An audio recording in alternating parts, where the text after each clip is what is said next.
ಬಿಸ್ಮಿಲ್ಲಾಹಿರ್ರಹಮಾನಿರ್ರಹೀಂ. ಆಫ್ತಾಬಾದ ನಾನು ಮೈಸೂರಿನ KR ಮೊಹಲ್ಲಾ ನಿವಾಸಿಯಾಗಿದ್ದು, ಈ ದಿವಸ ವಕ್ಫ್ಗೆ ಸಂಬಂಧಪಟ್ಟ ಹಾಗೆ ನಿನ್ನೆ ಅಲಿಮುಲ್ಲಾ ಶರೀಫ್ ಸಾಹೇಬರು ಕೆಲವು ಮಾಹಿತಿಯನ್ನ ಹಂಚಿಕೊಂಡಿದ್ದಾರೆ. ಆ ಮಾಹಿತಿ ಅವರು ಹಂಚ್ಕೊಂಡಿರೋದನ್ನ ನಾನು ನೋಡಿರೋದ್ರಿಂದ ಈ ವಿಡಿಯೋ ಬಂದು ಜನಗಳನ್ನ ಜಾಗೃತಿ ಮಾಡಿಸೋದಕ್ಕೋಸ್ಕರ ಬರ್ತಾ ಇದ್ದೀನಿ. ಈಗ ಅವರು ವಕ್ಫ್ಗೆ ಸಂಬಂಧಪಟ್ಟ ಹಾಗೆ ಶ್ರೀರಂಗಪಟ್ಟಣದಲ್ಲಿ ಏನೇನು ಇದಾಗಿತ್ತೋ ಇರ್ರೆಗ್ಯುಲಾರಿಟೀಸು ಅದನ್ನೆಲ್ಲ ಮಾಹಿತಿ ಪಡೆದು ಅದರ ಅನುಸಾರ ಅಲ್ಲೆಲ್ಲ ಒಂದು ಸ್ಟ್ರೈಕ್ ಅಂತ ಕುತ್ಕೊಂಡ್ರು. ಆ ಸ್ಟ್ರೈಕ್ ಮುಗಿದ್ಮೇಲೆ ಅದನ್ನೆಲ್ಲ ತಗೊಂಡೋಗಿ ಬೆಂಗಳೂರಿಗೆಲ್ಲ ಅಪ್ಡೇಟ್ ಮಾಡ್ಬಿಟ್ಟು ಬಂದ್ರು. ಅಪ್ಡೇಟ್ ಮಾಡ್ಬಿಟ್ಟು ಬಂದ್ಮೇಲೆ ಅವರು ಇವ್ರ ಮೇಲೆ ಕ್ರಮ ತಗೊಳ್ಳೋದಕ್ಕೆ ಸ್ವಲ್ಪ ಲೇಟ್ ಮಾಡಿರೋದ್ರಿಂದ ಇವ್ರ ಮೇಲೆ 4 ಕೇಸ್ ಬಿದ್ದಿದೆ ಅಂತ ನಿನ್ನೆ ಕೇಳ್ಪಟ್ಟೆ. ಇದು ನಮಗೂ ಝೀನತುಲ್ ಮಸೀದಿ ಬಗ್ಗೆ ನಾವು ಹೋರಾಡಿದಕ್ಕೆ, ಹಕ್ಕುಗೋಸ್ಕರ ಮಾತಾಡಿದಕ್ಕೆ ನಮಗೂ ಈ ತರ ಕೇಸ್ಗಳು ಬಿದ್ದಿದೆ. ಒಂದು AC ಕೋರ್ಟಲ್ಲಿ ಹಾಕಿದ್ದಾರೆ.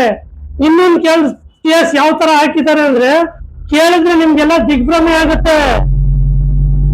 ನಾವಾನೆ ಸೊಸೆ ಮೇಲೆ ಏನೋ ಮಾಡ್ದ ಅಂತ ಅಂದ್ಬಿಟ್ಟು ನನ್ನ ಸಹಚರರಾದಂತ NM ಮೊಹಿದ್ದೀನ್ ಅಲಿ ಖಾನ್ ಮೇಲೆ ಒಂದು ಕೇಸ್ ದಾಖಲು ಮಾಡ್ಬಿಟ್ರು ಇದೇ KR ಪೊಲೀಸ್ ಸ್ಟೇಷನ್ ಅಲ್ಲಿ.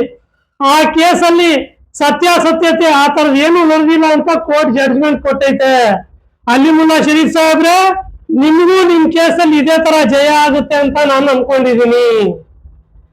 ಈಗ ನಾನೇನ್ ಹೇಳಕ್ ಬರ್ತಾ ಇದ್ದೀನಿ ಅಂತ ಅಂದ್ರೆ, ಝೀನತುಲ್ ಮಸ್ಜಿದ್ಗೆ ಸಂಬಂಧಪಟ್ಟ ಹಾಗೆ ಕೆಲವು ವಿಡಿಯೋನಲ್ಲಿ ತನ್ವೀರ್ ಸಾಹೇಬ್ರ ಹತ್ರ ಬಂದು ಕೇಳ್ಕೊಳ್ಳಿ, ಹೇಳ್ಕೊಳ್ಳಿ, ಯಾಕೆ ಇವ್ರ ಹತ್ರ ಬರ್ತಾ ಇಲ್ಲ ಅನ್ನೋ ಪ್ರಶ್ನೆಗಳನ್ನ ಉದ್ಭವ ಮಾಡ್ತಾ ಇದ್ದಾರೆ. ಆದ್ರೆ ನಾನು ಈ ವಿಷಯನ ಬಹಳ ವರ್ಷದಿಂದ ನಾನು ವಿಡಿಯೋ ಮಾಡ್ಕೊಂಡ್ ಬಂದ್ರು ಇದನ್ನ ಅದುಮ್ಕೊಂಡಿಟ್ಟಿದ್ದೆ, ಇದನ್ನೆಲ್ಲೂ ಹೇಳಿರ್ಲಿಲ್ಲ. ಈಗ ನೀವೆಲ್ಲ ಹೇಳ್ತಾ ಇದ್ದೀನಿ. ನಾನು ತನ್ವೀರ್ ಸೇಠ್ ಸಾಹೇಬ್ರಿಗೆ 3 ಸಲ ಮುಖಾಮುಖಿ ಭೇಟಿ ಮಾಡಿದ್ದೀನಿ. ಒಂದ್ಸಲ ಬೆಂಗಳೂರು ಸ್ಟೇಟ್ ಬೋರ್ಡ್ ಔಕಾಫ್ ನಲ್ಲಿ ಇವ್ರ ಮೀಟಿಂಗ್ ಹೋಯ್ತಾ ಇದ್ರು. ಆವಾಗ ಅಬ್ದುಲ್ ಖಲೀಫ್ ಸಾಹೇಬ್ರು ಇವ್ರನ್ನ ಬರ್ಮಾಡ್ಕೊಳ್ಳೋದಕ್ಕೋಸ್ಕರ ಗೇಟಲ್ಲಿ ನಿಂತಿದ್ರು. ಆವಾಗ ಇವ್ರಿಗೆ ಭೇಟಿ ಮಾಡಿ ನನ್ನ ಸಮಸ್ಯೆನ ಹೇಳಿದೆ.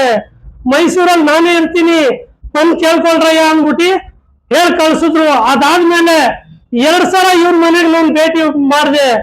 ಒಂದ್ಸಲ ಇವ್ರ ಮನೆಯಲ್ಲಿ ಒಡನಾಟ ಇಟ್ಕೊಂಡಿದ್ದಂತ ಮಹಬೂಲ್ ಅಹಮದ್ ಸಾಹೇಬ್ರ ಜೊತೆಗೆ ನಾನು ನನ್ನ ಸಹಚರರಾದಂತ ಅವರೆಲ್ಲ ಹೋಗಿ ಹೇಳಿದ್ವಿ. ಅವರೆಲ್ಲ ವಿಷಯನ ಆಲಿಸ್ಕೊಂಡ್ರು. ಆಮೇಲೆ ಇನ್ನೊಂದ್ಸಲ ಡಾಕ್ಯುಮೆಂಟ್ ಎಲ್ಲ ತಗೊಂಡ್ ಬಂದು ಕೊಡಿ ಅಂದ್ರು. ಆಗ ನಾವು ಡಾಕ್ಯುಮೆಂಟ್ ತಗೊಂಡೋಗಿ ನಮ್ಮ ಸಹಚರರಾದಂತ NM ಮೊಹಿದ್ದೀನ್ ಅಲಿ ಖಾನ್ ಅವ್ರ ಜೊತೆಗೆ ಆ ಡಾಕ್ಯುಮೆಂಟ್ ಕೊಟ್ಟೆ. ನಾನೇ ಬೆಂಗಳೂರಿಗೆ ಹೋಗ್ತಾ ಇದ್ದೀನಿ, ತಗೊಂಡೋಗಿ ತಲುಪಿಸ್ಬಿಡ್ತೀನಿ ಅಂದ್ರು. ಆದ್ರೂ ಯಾತಕ್ಕೂ ಅಂದ್ಬಿಟ್ಟು ನಾವು ಒಂದು ಪೋಸ್ಟ್ ಮಾಡ್ಬಿಟ್ವಿ. ಆಮೇಲೆ ನಮ್ಗೆ ಗೊತ್ತಾಯ್ತು ಆ ಡಾಕ್ಯುಮೆಂಟ್ ಅಲ್ಲಿ ಇರ್ಲಿಲ್ಲ. ನಾವ್ ಏನ್ ಪೋಸ್ಟ್ ಮಾಡಿದ್ವಿ ಅದೇ ಡಾಕ್ಯುಮೆಂಟ್ ಮೇಲೆ ನಾವ್ ಇಲ್ಲಿ ಗಂಟನು ಹೋರಾಡ್ಕೊಂಡು ಬಂದಿರೋದು.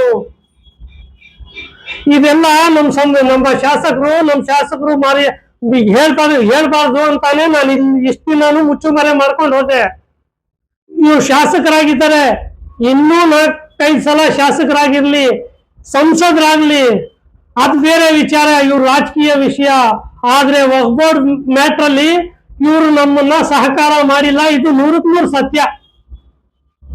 ಇದು ನಲ್ಗಳೆಯೋಕ್ಕಾಗಲ್ಲ. ಇವ್ರಲ್ದೇನೆ ಆ ಟೈಮ್ ನಲ್ಲಿ 2017-18ರಲ್ಲಿ ಚೇರ್ಮನ್ ಆಗಿದ್ದಂತ ಆರಿಫ್ ಮೇಕ್ರಿ ಸಾಹೇಬ್ರಿಗೂ ನಾನು ಕೂಲಂಕುಷವಾಗಿ ನಮ್ಮ ಸಹಚಾರನೆಲ್ಲ ಹೇಳ್ಕೊಂಡಿದೀವಿ ಈ ಝೀನತುಲ್ ಮಸೀದಿ ಸಮಸ್ಯೆ ಬಗ್ಗೆ. ಅವ್ರ CA ಆಫೀಸಲ್ಲೂ ಹೋಗಿ ಹೇಳ್ಕೊಂಡಿದೀವಿ. ಬರೀ ಬರ್ಕೋತಾರೆ ಏನೇನ್ ಸಮಸ್ಯೆ ಅಂತ. ಆ ಸಮಸ್ಯೆನ ಹೋಗಿ ವಕ್ಫ್ ಆಫೀಸರ್ಗೆ ತಿಳಿಸಿ ಅದಕ್ಕೆ ಏನ್ ಬೇಕೋ ಬೇರೆ ತರ ಮಾಡ್ಕೋತಾರೆ. ಈಗ ಅಜೀಜುಲ್ಲಾ ಅವ್ರು ಫಜುಬೈ ಚೇರ್ಮನ್ ಆದ್ಮೇಲೆ ನಮ್ಮ ಮಸೀದಿ ಸಮಸ್ಯೆ ಅವ್ರು ತೋರಿಸಿದ್ದಕ್ಕೆ ಅವ್ರು ಹೋಗ್ಬಿಟ್ಟು ಸ್ಪಾಸ್ ಇನ್ಸ್ಪೆಕ್ಷನ್ ಮಾಡಿದ್ರು. ಅದನ್ನೆಲ್ಲ ವರದಿ ತಗೊಂಡು ಹಂತವಾಗಿ ಕ್ರಮ ತಗೊಳ್ಳೋದಕ್ಕೋಸ್ಕರ ಮುಂದಾಗ್ತಾ ಇದ್ದಾರೆ. ಇದು ಒಳ್ಳೆ ಬೆಳವಣಿಗೆ. ಈ ಬೆಳವಣಿಗೆ ಆ ಚೇರ್ಮನ್ಗಳು ಯಾಕೆ ಮಾಡಲಿಲ್ಲ? ಯಾಕೆ ಅಂದ್ರೆ ಅಜೀಜುಲ್ಲಾ ಅವ್ರು ಫಜುಬೈ ಅವರು ಯಾವ ವಕ್ಫ್ ಬೋರ್ಡ್ ಇನ್ಸ್ಟಿಟ್ಯೂಷನ್ ಅನ್ನು ಏನು ಅವರು ಯಾವ ಹುದ್ದೆನೂ ಇಲ್ಲ. ಅದಕ್ಕೆ ಅವರು ನಿರ್ಭಯವಾಗಿ ಕೆಲಸ ಮಾಡ್ತಾ ಇದ್ದಾರೆ. ಇವರು ಏನಾದ್ರು ಯಾವ್ದಾದ್ರು ವಕ್ಫ್ ಬೋರ್ಡ್ ಇನ್ಸ್ಟಿಟ್ಯೂಷನ್ ಅಲ್ಲಿ ಇದ್ದಿದ್ರೆ ಇವರು ಈ ತರ ನಿರ್ಭಯವಾಗಿ ಕೆಲಸ ಮಾಡೋದಕ್ಕೆ ಆಗ್ತಾ ಇರ್ಲಿಲ್ಲ. ಅಂದ್ಹಾಗೆ ನಮ್ಮ ಒಗ್ಬೋಡ್ನ ಇತ್ತಿನ ಸ್ಥಿತಿ ಹೆಂಗಾಗಿದೆ ಅಂದ್ರೆ ಊರೆಲ್ಲ ಕೊಳ್ಳೆ ಹೊಡ್ಕೊಂಡು ಹೋದ್ಮೇಲೆ ಊರಿಗೆ ಬಾಗ್ಲು ಹಾಕ್ಸೋದ್ರ ಬಗ್ಗೆ ಊರನ್ನ ಹಿಡಿಯೋ ಕೂತು ಮಾತಾಡದಂತೆ ಆ ತರ ಪರಿಸ್ಥಿತಿನ ನಮ್ಮ ಸಮುದಾಯಕ್ಕೆ ತಂದು ಇಟ್ಬಿಟ್ಟಿದ್ದಾರೆ. ಅದಕ್ಕೆ ನಾನು ಜನಗಳನ್ನು ಇಷ್ಟೇ ಕೇಳ್ಕೊಳ್ಳೋದು, ಸಾಚಾರ್ ಕಮಿಟಿ ವರದಿ ಆ ಟೈಮ್ನಲ್ಲಿ ಮುಸಲ್ಮಾನರ ಬಗ್ಗೆ ಯಾವ ತರ ಪರಿಸ್ಥಿತಿ ಅಂತ ಇದೆ ಅಂತ ಬಂದ್ಮೇಲೆ ಅದಕ್ಕೊಂದು ಕಾನೂನು ರೂಪಿಸೋಕ್ಕೋಸ್ಕರ ಆಗಿನ ಕೇಂದ್ರ ಸರ್ಕಾರ ಒಂದು ಕಾನೂನನ್ನು ತತ್ತು ಆ ಕಾನೂನನ್ನ ಒಂದೇ ಸಮುದಾಯಕ್ಕೋಸ್ಕರ ನೀವು ತರಬಾರ್ದು ಅಂತ ಹೇಳಿ ಸರ್ವೋಚ್ಚ ನ್ಯಾಯಾಲಯದಲ್ಲಿ ಯಾರೋ ಒಬ್ರು ಲಾಯರ್ರು ಅಫಿಡಿವೇಟ್ ಸಲ್ಲಿಸಿದ್ರು. ಆ ಅಫಿಡಿವೇಟ್ ಅಲ್ಲಿ ಅವ್ರು ಉಲ್ಲೇಖ ಮಾಡಿದ್ರು, ಈ ಸಮುದಾಯದ ಹತ್ರ ವಕ್ಫ್ ಬೋರ್ಡ್ ಅನ್ನೋದು ಒಂದಿದೆ, ಆ ವಕ್ಫ್ ಬೋರ್ಡ್ ಮುಖಾಂತರ ಈ ಸಮುದಾಯನ ಇವರು ಮೇಲಕ್ಕೆ ಎತ್ತಬಹುದು ಅಂತ. ಆ ಅಫಿಡಿವೇಟ್ ನ ಸರ್ವೋಚ್ಚ ನ್ಯಾಯಾಲಯ ಪರಿಗಣಿಸ್ತು.